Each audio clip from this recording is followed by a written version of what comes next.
If you love Rearview Mirror Chronicles podcast and want to help us keep bringing you brilliant episodes, then please share it with a friend or a fellow history fan who you think might enjoy it. Thanks for your support, and I do hope you enjoy this episode.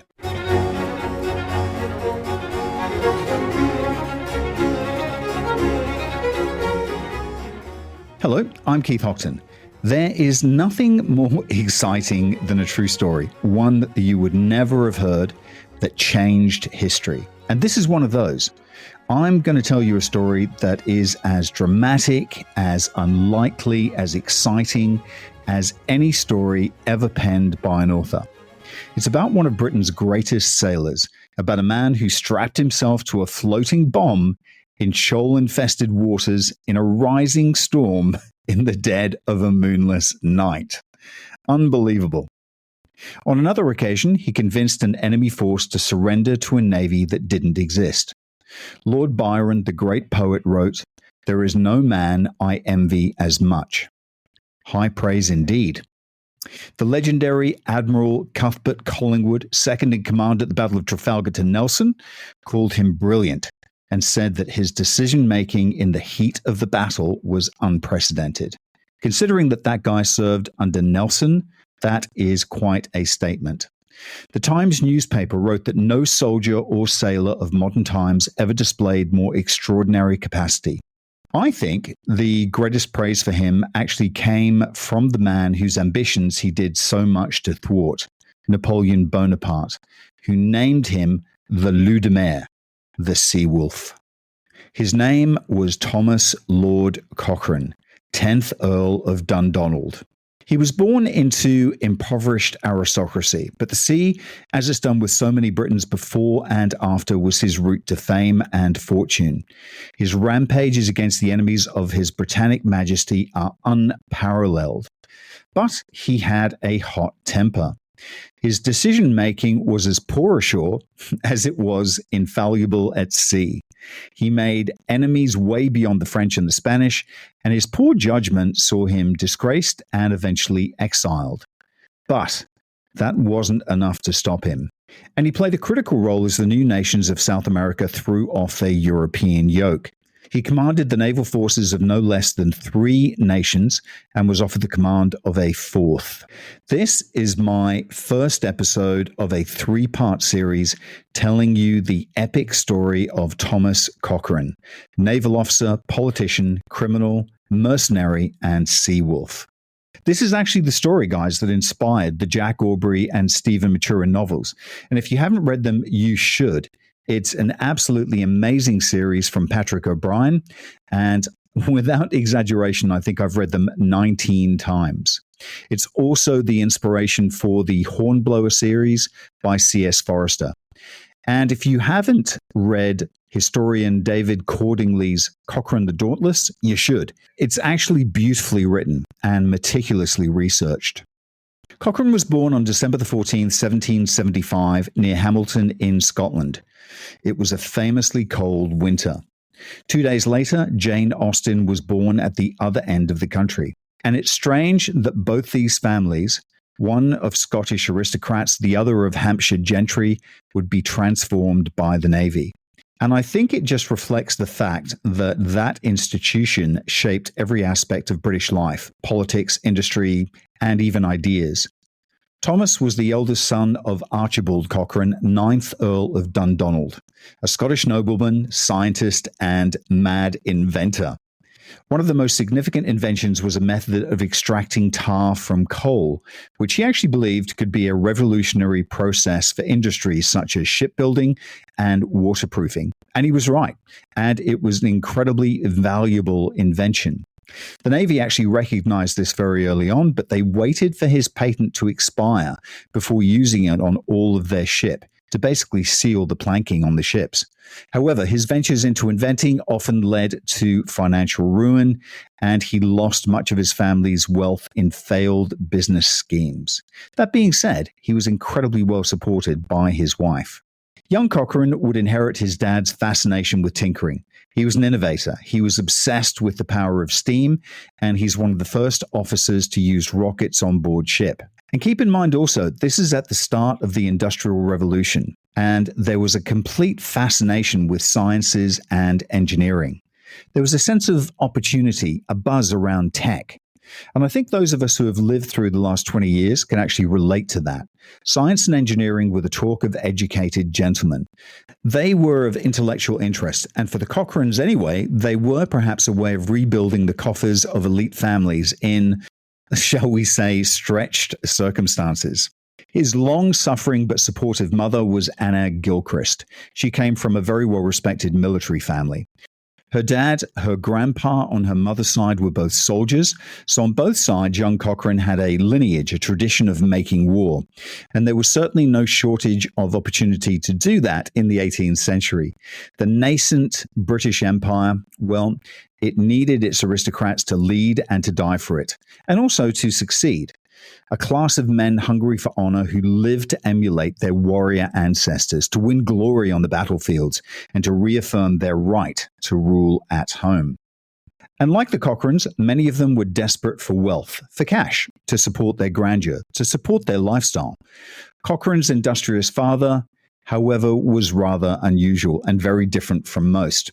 He was an eccentric, a complete eccentric, and I love that about him. Sadly, he wasn't a terrific example to be emulated.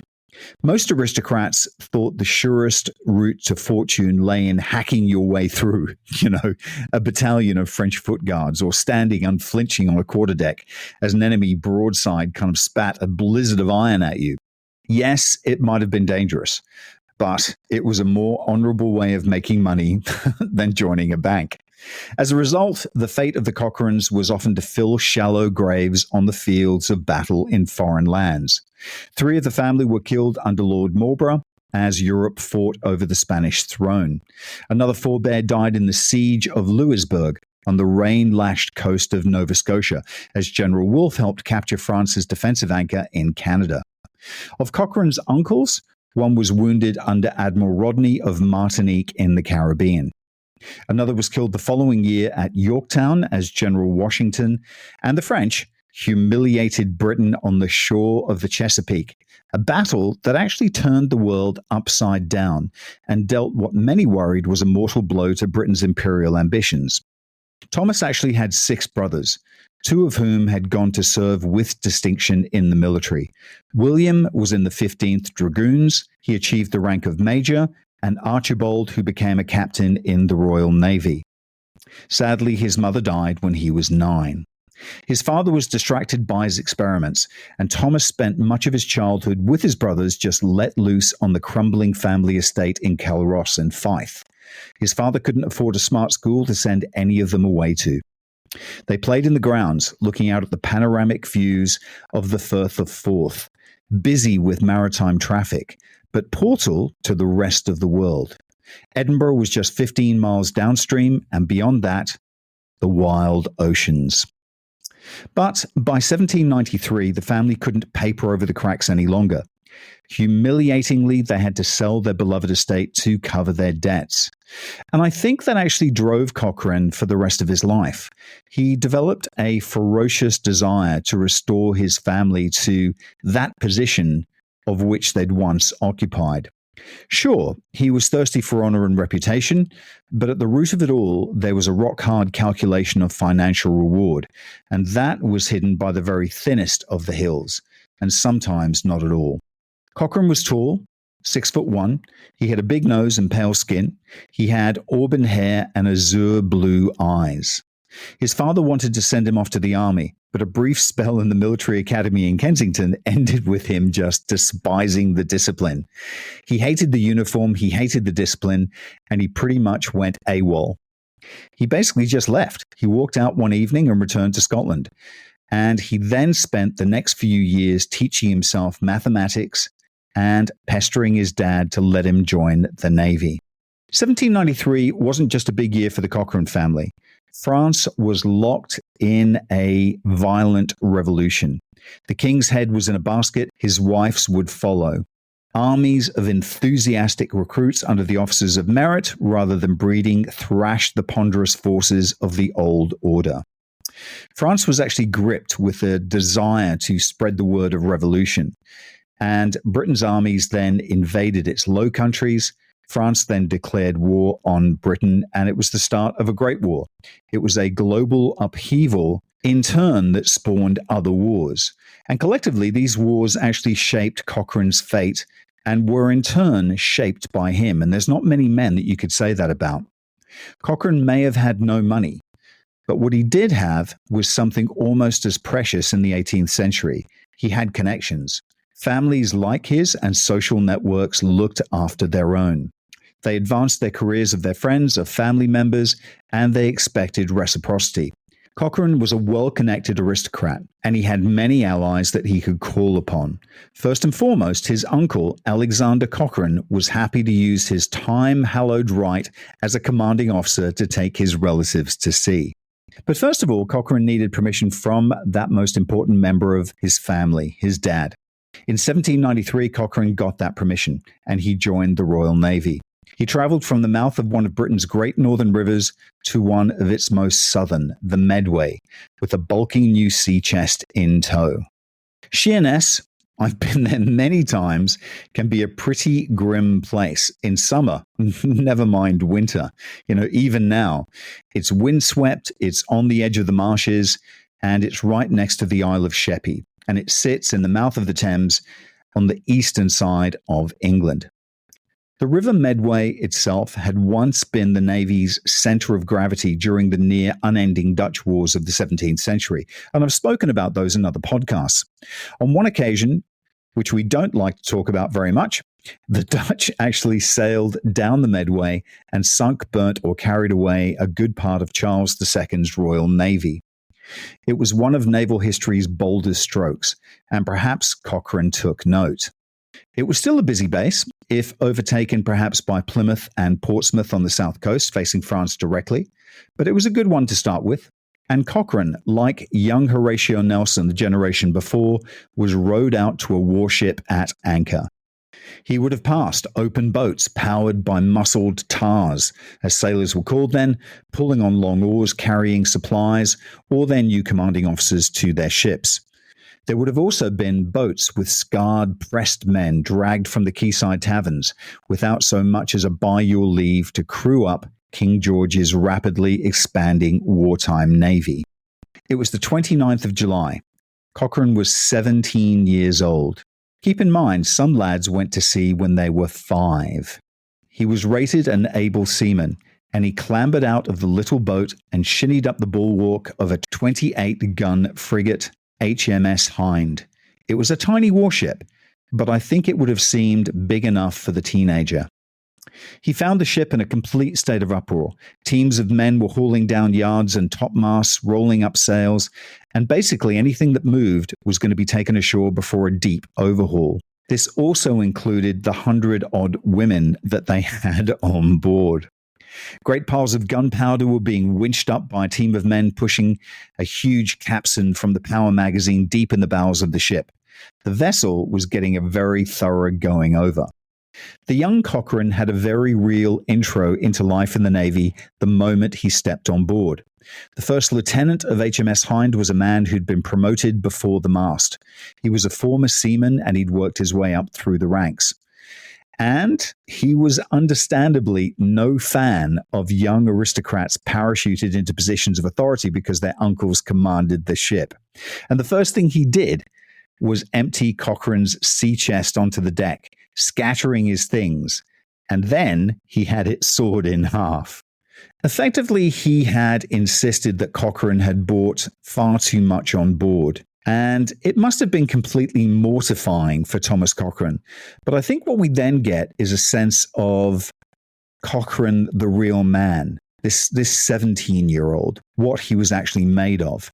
And I think he responded heroically. He literally discarded his uniform, he dressed as a common sailor, and he set about learning everything he could from the bottom up. He knotted, he spliced, he helped repair the copper that sheathed the hull. He became an expert splicer in the rigging, and tellingly, he became firm friends with the man who had actually first tormented him, that first lieutenant, and he later called him his first naval instructor. I think that says volumes about young Cochrane. And really, he needed all the instruction he could get because he was a total novice. He'd never stepped on a ship before, despite the fact that on paper, he had years of experience. And that's because from the age of 5, his uncle had been enrolling Thomas on the crew books of several ships. And this was actually a very common thing. And of course, it was illegal, but it was a practice known as false mustering. It enabled young recruits with good connections like Cochrane to obtain the necessary number of years in service at a much earlier stage without having to ever set foot on a ship.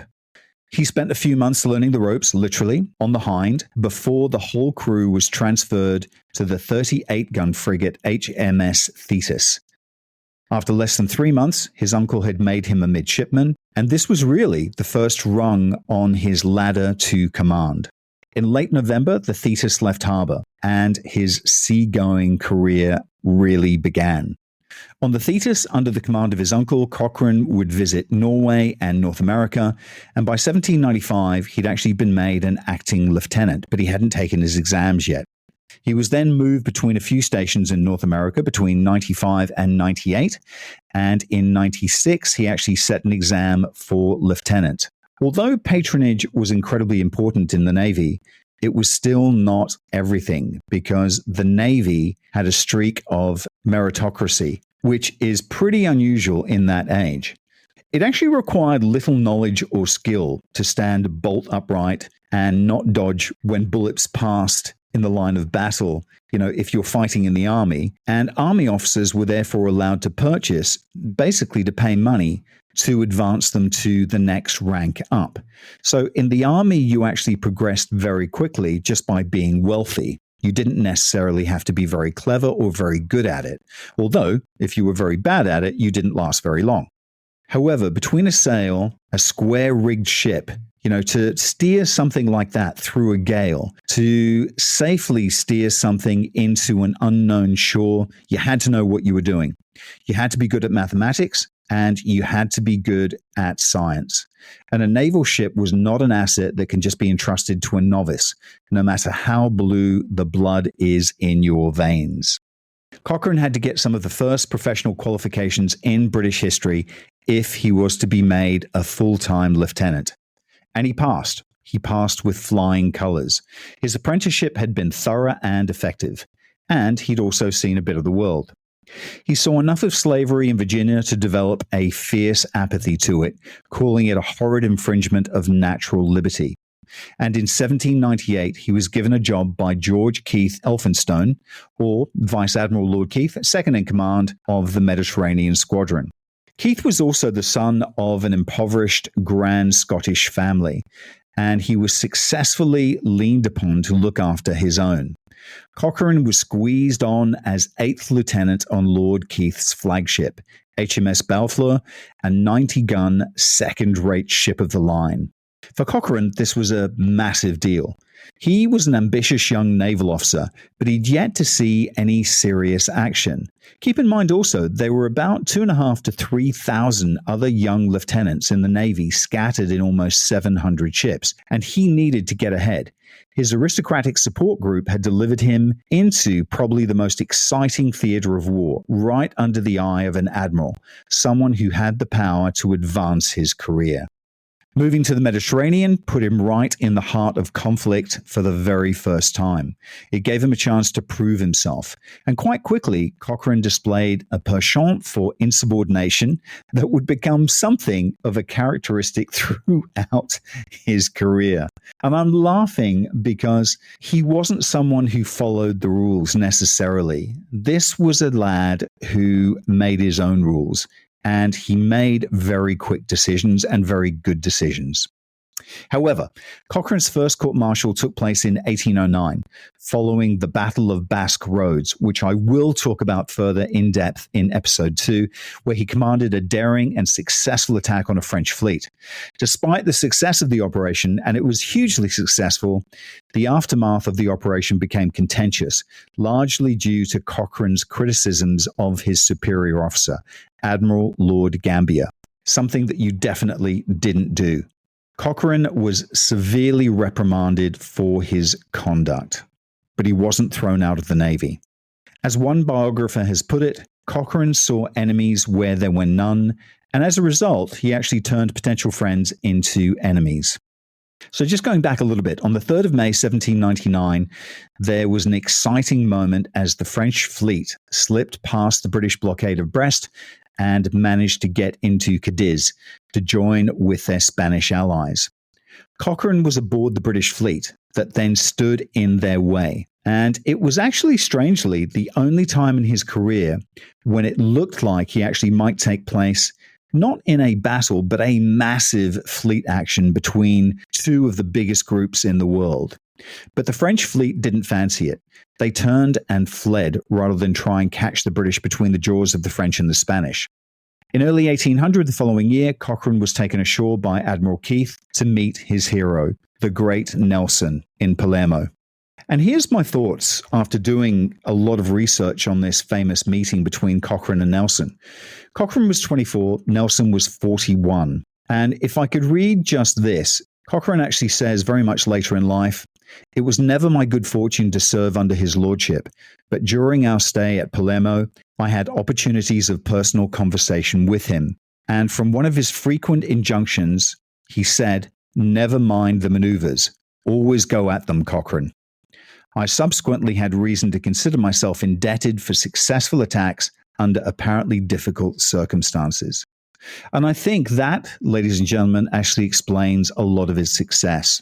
Surprise attack using false flags, a crew that adored him, and it actually worked. This was exactly the way Nelson worked, and it was exactly the way Cochrane followed.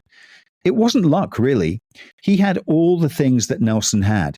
He was able to get a crew on his side. He'd learned everything you needed to know as a naval captain, how to run a ship, how the ship runs, how to work every single thing on board, and his men loved him for that. And he was the master of hit and run raids, surprise attacks, which he got from Nelson. That meeting in Palermo was oh so important to this man's career. It was that sliding door that changed him. In February 1800, Cochrane got his first command. However, it was temporary. It was basically a delivery job, but it didn't matter. He was put in charge of the captured French ship, the Genarium, which, interestingly, had been one of only 2 French ships to escape Nelson's blistering attack on the fleet at the Battle of the Nile in 1798. Well, it couldn't escape for long. It had now been captured, and Cochrane was tasked with sailing it to Mahon, a 700-mile voyage in winter with a scattered crew of misfits that captains literally around the fleet had been trying to get rid of, and a hold full of very angry French prisoners. A storm engulfed the ship and nearly sank her, and with Cochrane and his 18-year-old brother Archibald, who'd been taken aboard, working the rigging in place of the men who'd fallen ill, the masts were struck, meaning they were brought down and stowed on deck. Topsails reefed to an inch of their lives. One of them was split. They lost part of the mizzenmast over the side in the storm. The rigging was loose. The masts were swaying. They staggered into Port Mahon in Majorca without losing a single soul. His first command had been quite the challenge, but it also saved his life because while he was on that voyage, his precious ship, Admiral Keith's flagship, had accidentally blown up in port with a loss of 600 men, a ship that otherwise Cochrane would have been on. Talk about serendipitous happenings. His good luck continued. On the 20th of April came the moment that every young officer dreamed of. On a cloudy afternoon, he was rowed out to HMS Speedy, a 14-gun brig sloop that had been built during the closing years of the American Revolutionary Wars. He hardly needed to climb over her side. She was almost the same height in the water as his rowboat, but he stood on that little deck, He gathered the crew around him and he read out his commission as master and commander. HMS Speedy was the little vessel with which Cochrane would make his name. It was a baby, just 78 feet long. It was steered by a tiller rather than a wheel, and there were about 80 or 90 men and boys packed on board, including his little brother Archibald. The men slept in dark, cramped decks with 5-foot headroom maximum. Keep in mind, Cochrane was 6'1". On top of that was the deck of the ship, the open deck, exposed to the elements on which the cannon sat. But the cannon were almost as small as the ship. There were 7 guns on either side of the ship, port and starboard. Each of these broadsides could fire just 4-pound iron balls. So just to put that in perspective, HMS Victory, Nelson's flagship, had guns that fired 32-pound cannonballs, which means that all of the guns on HMS Speedy's broadside, if they fired at once, would equal 1 cannonball thrown at the enemy from HMS Victory. Cochrane himself referred to his ship as little more than a burlesque of a vessel of war. His cabin was 6 feet by 4 foot high. It was so small that he had to shave every morning by laying his water, his brush, his soap, etc., on the deck above him, and then he would actually stick his head through the skylight in his own cabin.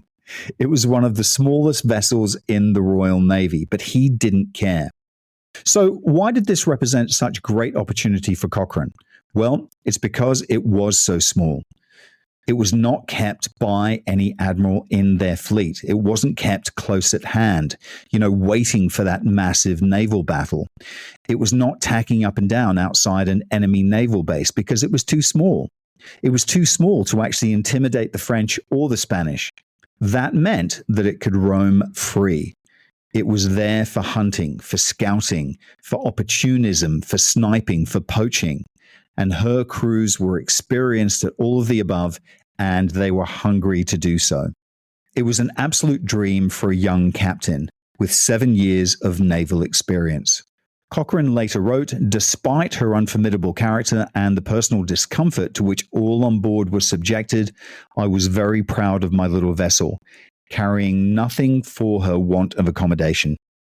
Now, look, it's possible that someone higher in the Navy had given him that ship as a way of getting rid of him because he became so disliked by the hierarchy. And maybe they hoped that being this young, unruly upstart would sort of fade into obscurity.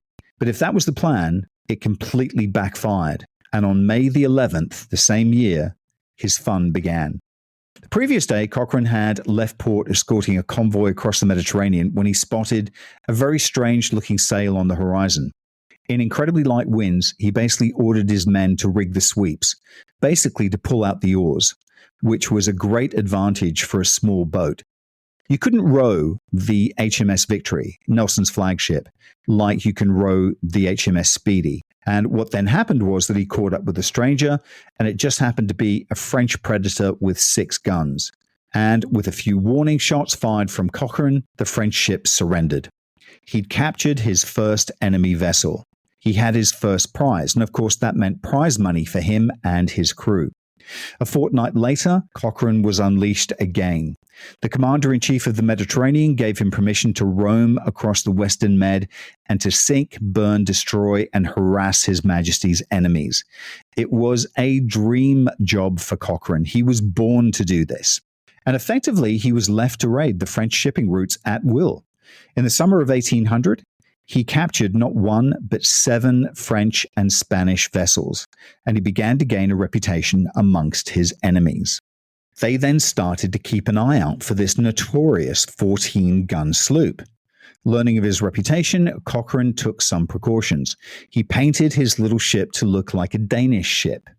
He put in for a refit in Port Mahon in October after Mediterranean storms had carried away some of her rigging and had her completely repainted. While he was in port, and this is so important to the Cochrane story, a new surgeon came aboard, James Guthrie.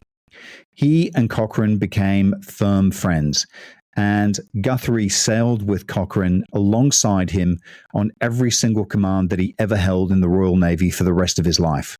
This is the inspiration for Patrick O'Brien's Stephen Maturin.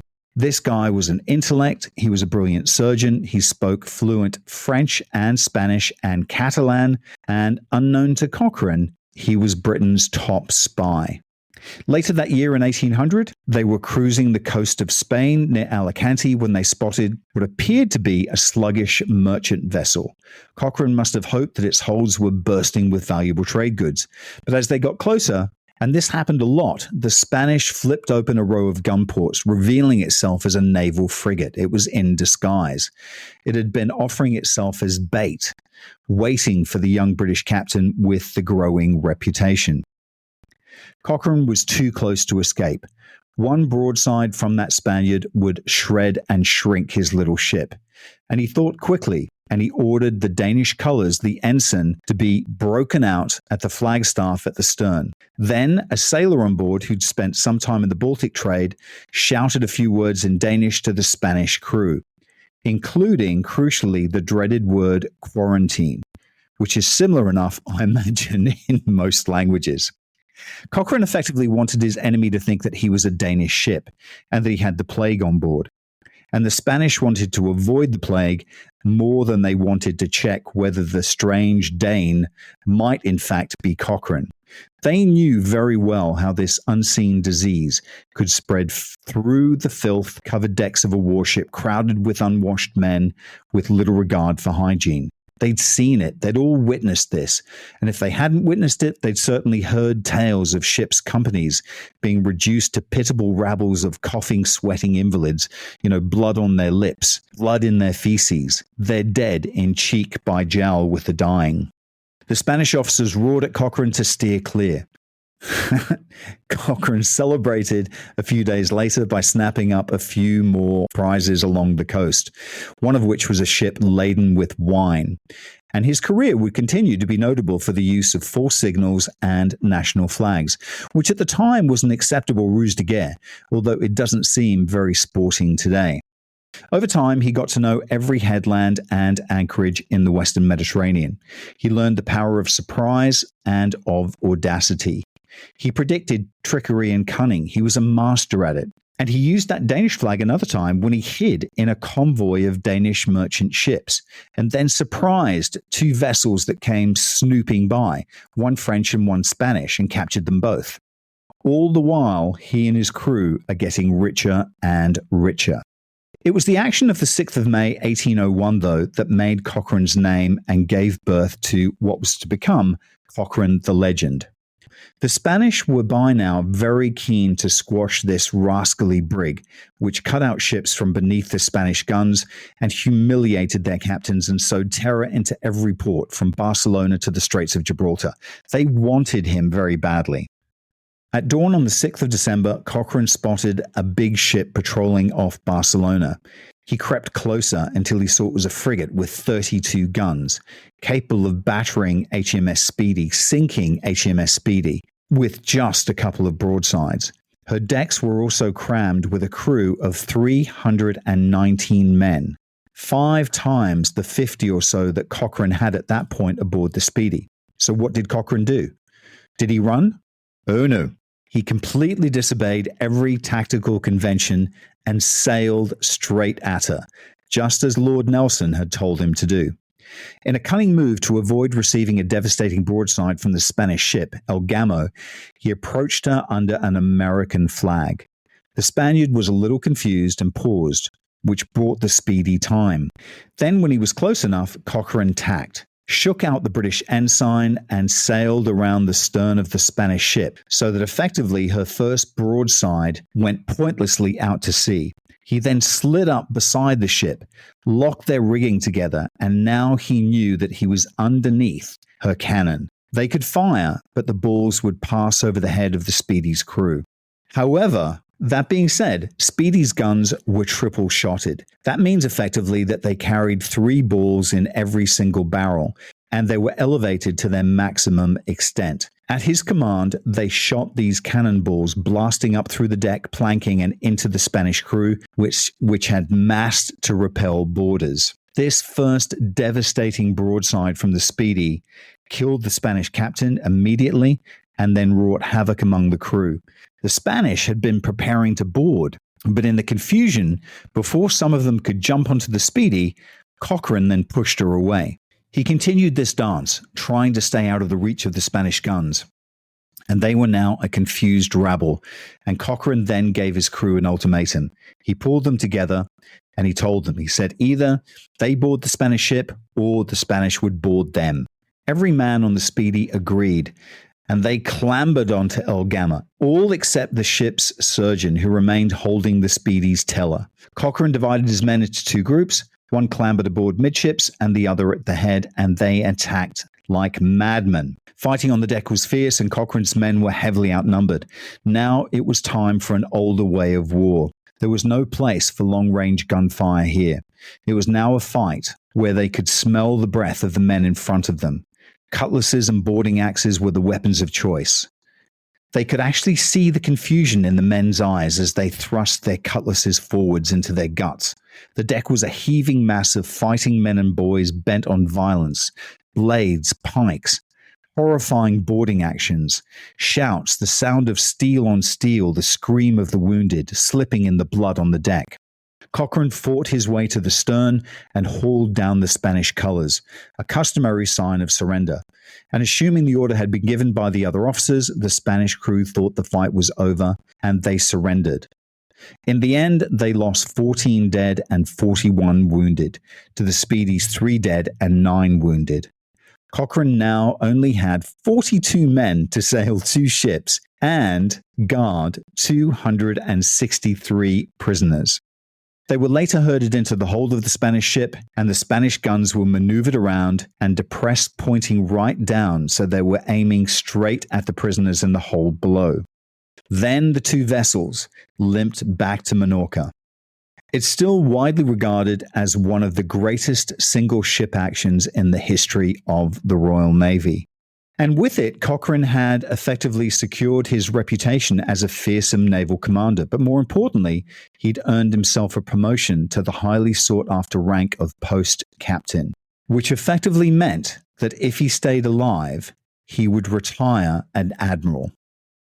All in all, in 13 months on the Speedy, Cochrane would capture or destroy a staggering 53 enemy ships. He brought in 120 guns and more than 500 prisoners. For the same context, other captains in the Mediterranean theater at the time typically captured between 1 and 10 ships in that same time frame. This guy took 53 ships, and he did it with one of the smallest combat ships sailing the ocean. A few months after that, Cochrane was told to escort a mail ship to Gibraltar. It was a boring mission, so of course he spiced things up by cruising close to the shore and seeing if he could sniff out any trouble. And he was in luck. Near Alicante, he actually spied a bay full of merchant ships. On his approach, because they knew of his reputation, they actually sailed themselves right up onto the beach. They beached themselves, and they figured that was probably better than being captured. Cochrane, though, decided to send men to shore to burn them. One of the vessels, however, was laden with oil, which burned all night. And unfortunately, it actually attracted the attention of a very powerful French fleet. And at dawn on the 3rd of July, 1801, Cochrane could see the Rock of Gibraltar in the distance, which was, of course, occupied by the British. But in the east, he also spotted a blizzard of canvas. The wind was light. Whoever they were, he couldn't outrun them. And as they approached, it became clear that they were French. Big battleships, very big battleships, far bigger than the frigate that he'd captured. He then ordered every scrap of sails set, and they got their oars out, and with the crew hauling frantically on the blades, he took the helm while everybody else rowed. At 9 a.m. a few hours later, he started hurling his guns overboard to lighten the ship, but the French wound him in, with the bigger ships traveling effectively faster through the water. Stores and food then went over the side as well, but when one mighty French ship came close enough, she turned to fire a broadside. Luckily, it was too far away, and HMS Speedy survived. The French came closer, and Cochrane did the last thing that anyone would expect. He turned 180 degrees, set his studding sails, and charged off downwind right through the entire French fleet. This was totally unexpected and something that they had never ever seen done before. The French lumbered slowly around to follow, and they did eventually catch back up, where they fired another broadside. Thankfully, the wind caught Speedy at exactly that moment, and she heeled over so that most of the cannonballs either fell short or went past. But the ones that did hit home ripped her rigging to pieces. Her main boom was shot away, her rigging was shredded, sails peppered with holes. Cochrane knew, he was an experienced sailor, that the next broadside would be lethal, and he struck his colours. He lowered his flag, having done more than honour, convention, and even sanity, to be quite honest, dictated. He surrendered to a ship with 5 times the number of crew and 40 times the weight of broadside. The French captain, so impressed, refused to take his sword out of respect for how Cochrane had sailed. Cochrane was now a French prisoner, and it was typically eventful. When the British fleet in Gibraltar heard that there was a French squadron out and about, and that they were now anchored at the Spanish base at Algeciras, they attacked immediately with 6 ships of the line. And it just so happened that Cochrane was having a pleasant breakfast with his French captor when a British cannonball smashed through the stern window, and the pair of them then decided to head up on deck and watch the action where it might be a tad safer. Cochrane was therefore an eyewitness when the Royal Navy suffered a rare and embarrassing defeat. In a confused skirmish, the British lost 1 ship and then withdrew. And a few days later, a prisoner of exchange was organised, and Cochrane found himself back with the British in Gibraltar. He had been a guest of the French for just a few days. And the British would have revenge for this sorry defeat. They sailed out of Gibraltar about a week later and defeated the French and Spanish in an action so confused that 2 massive Spanish battleships, 4 decks deep, with 3 decks of cannon each, ended up fighting each other, and they both blew up. Cochrane, for the first time, had watched the British fleet slip out of Gibraltar and been able to hear the bands aboard playing The Hearts of Oak to encourage the British sailors aboard. Cochrane might have been safely back with the British, but his beloved HMS Speedy was not. And its fate was rather curious because it was then given by Napoleon to the Pope for his navy, and it was then renamed St. Pierre, or St. Peter. Meanwhile, Cochrane had to face a court-martial.